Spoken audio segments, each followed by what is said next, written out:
Y el fiscal Rogelio Ortúzar nos decía que se tratan de delincuentes comunes y que no tienen nada que ver de políticos.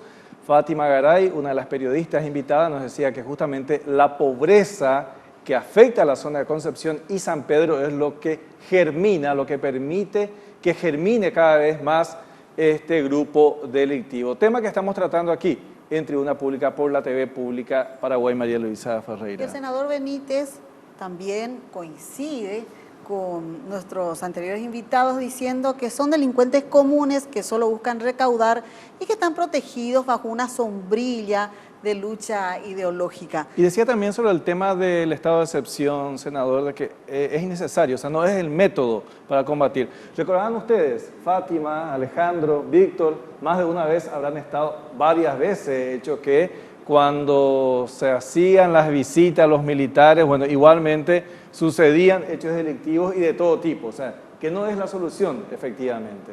Yo sobre eso le quería preguntar al senador con relación a eso. El Congreso le da 2 estados de excepción, para ser exactos, al Poder Ejecutivo, para que, en teoría, estos vayan y capturen a las cabezas del ejército del pueblo paraguayo. Efectivamente, eso no tuvo resultado, el Estado gastó millones de guaraníes en esos estados de excepción. Ahora, ¿cuál es la pregunta concreta? ¿Qué es lo que va a hacer o qué es lo que falta hacer? El fiscal Ortúzar hablaba, y fue muy concreto al decir de que no hay una voluntad política de capturar a estos integrantes del EPP. Vale recordar que en la zona de Huañandú, por ejemplo, hay un destacamento de agentes especializados de la FOPE y cuesta creer, senador, de que habiendo un destacamento de policías ahí, también hay en otra estancia en la zona de Concepción, estas personas no puedan ser capturadas. ¿Cuál sería la fórmula que aún no se ha aplicado y que falta aplicar y cuál es el apoyo concreto que se debe dar de parte del Congreso? La diputada Olga Ferreira, por ejemplo, decía hoy que ellos van a interpelarle al ministro del Interior, Carmelo Caballero. Lo van a hacer seguramente la semana que viene, esto va a estar incluido en el orden del día. Ustedes como senadores, ¿qué es lo que plantean para que esta problemática pueda tener una solución? Yo no conozco a fondo el trabajo actual de la policía, del ministerio en el tema. Y es difícil conocer porque tratándose de operaciones de inteligencia es errado el procedimiento de una interpelación. ¿Qué es lo que van a conseguir? Que el ministro diga qué, quiénes son los agentes, en qué zonas se están infiltrando, cuál es la información recibida, recogida. Realmente es bastante complejo el tema. Ustedes recordarán aquellos 2 estados de excepción, sobre todo el segundo. Creo que era ministro Carlos Filisola en ese momento. Y Carlos Filisola decía que no era necesario, que no necesitaban el estado de excepción. Yo creo que ese estado de excepción se dio en parte porque el Congreso quería cubrirse las espaldas, de darle todos los medios, todos los elementos. ¿Y qué es lo que conseguimos? Conseguimos, primero, ningún resultado. Y segundo, nos salvamos por un pelo de que se maten entre policía y militares. Una noche, pero estuvieron a milímetros de tener bajas policías y militares por un enfrentamiento entre ellos. Entonces, obviamente, el procedimiento de fuerzas conjuntas es improcedente. No tienen que ser operaciones militares, son operaciones policiales. Las Fuerzas Armadas no tienen el rol, ni la formación, ni la preparación como para combatir al EPP. Las Fuerzas Armadas no están ni constitucionalmente estructuradas para esos roles. Entonces, obviamente hay que darle primero el respaldo político. Una vez que se toma la decisión, ahí hay que darle el soporte a la policía. La policía es la que puede llevar adelante estos procedimientos. Y en segundo lugar, yo creo que ya hemos probado con muchos recursos, de más. Es decir, no se le privó de nada a la policía, al ejército, al Poder Ejecutivo, con los estados de excepción, con la discrecionalidad. Entonces, obviamente, el abordaje tiene que ser distinto. Yo estoy convencido de que el trabajo de inteligencia, con un soporte obvio de tecnología, pero el trabajo de inteligencia es fundamental. Y Eso lleva tiempo. No se logra de la noche a la mañana, hay que infiltrar personal, tomar confianza, pero obviamente el trabajo tiene que ser metódicamente llevado a cabo. ¿Qué es lo que ocurre muchas veces? No sé si ustedes se fijaron, entre algunos de los guiños y errores que cometió el Ejecutivo, es muy difícil que los trabajos de inteligencia puedan tener una continuidad importante cuando hay cambios de comandantes, cuando hay cambio de director general de orden y seguridad, cuando hay cambio de director de inteligencia a cada rato. Hubo políticos solventados por el EPP con dinero de los secuestros, a su criterio, senador. Es probable porque se habla de la colombianización de este esquema. ¿En qué consiste eso? Consiste en que estos grupos tratan de ganarse, para tener cobertura, tratan de ganarse la adhesión del entorno, de la ciudadanía. Por eso es que hacen esto que ven ustedes de pedir carne y repartir, por ejemplo, entre la gente. Porque están tratando de lograr a través de eso el soporte y la cobertura.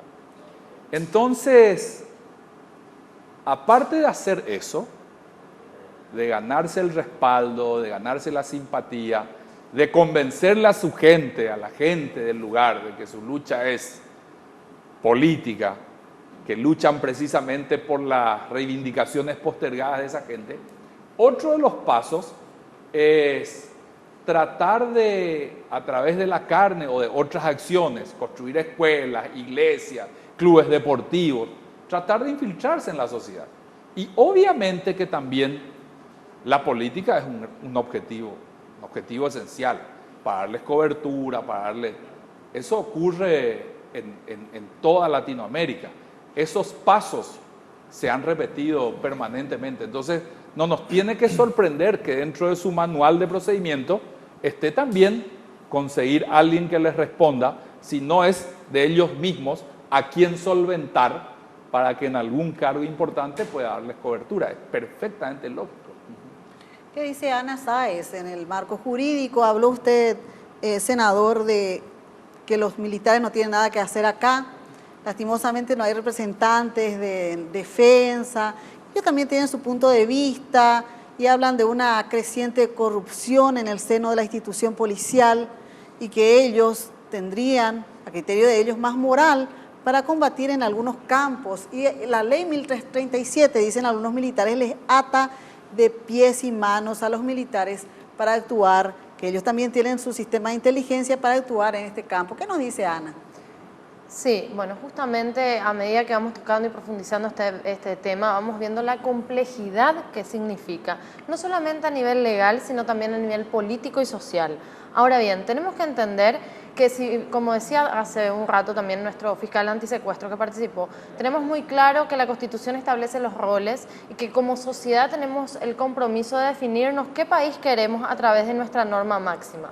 Ahora bien, dentro de esa reglamentación que existe dentro de la Constitución Nacional, donde se habla que la defensa nacional hacia organismos externos que puedan atacar nuestra soberanía tiene el compromiso y la responsabilidad de las Fuerzas Armadas, y que la Policía Nacional, representante político es el ministro del Interior, tiene la responsabilidad de ocuparse de nuestra seguridad interna, existe un punto donde pueden colaborarse y apuntar a solucionar una situación extrema. ¿Qué significa? La ley 1337, que hace estas divisiones claramente, en su artículo 56, dice que cuando existe una situación de extrema gravedad, puede el presidente de la República tomar la decisión por decreto de que las Fuerzas Armadas intervengan. Tenemos que entender que si nosotros le damos la responsabilidad a las Fuerzas Armadas de nuestra nación, las cuales sí, vivimos bajo el descreimiento de nuestras instituciones debido al sinnúmero de situaciones que tenemos sociales, políticas, etcétera, en nuestro país. Pero si nosotros le damos el compromiso a las Fuerzas Armadas de la Nación a cuidar nuestra soberanía externamente, me parece que ellos están altamente preparados para colaborar en situaciones de seguridad interna, que también por esta ley tienen esa facultad. No obstante, el presidente de la República le dé la oportunidad, o sea, le dé bajo decreto las órdenes como comandante en jefe. Ahora bien, sobre este tema también quisiera recalcar lo siguiente. Hemos avanzado como sociedad en relación a las normativas desde el 1992 porque las situaciones sociales nos hicieron evolucionar en reglamentaciones. Hoy, después del caso de Cecilia Cubas, tenemos la ley antisecuestros que habla ya en términos de criminalizar, o sea, de criminalizar no, los define como criminales a las personas, obviamente, que han cometido un secuestro o que están relacionadas con este tipo de ilícitos.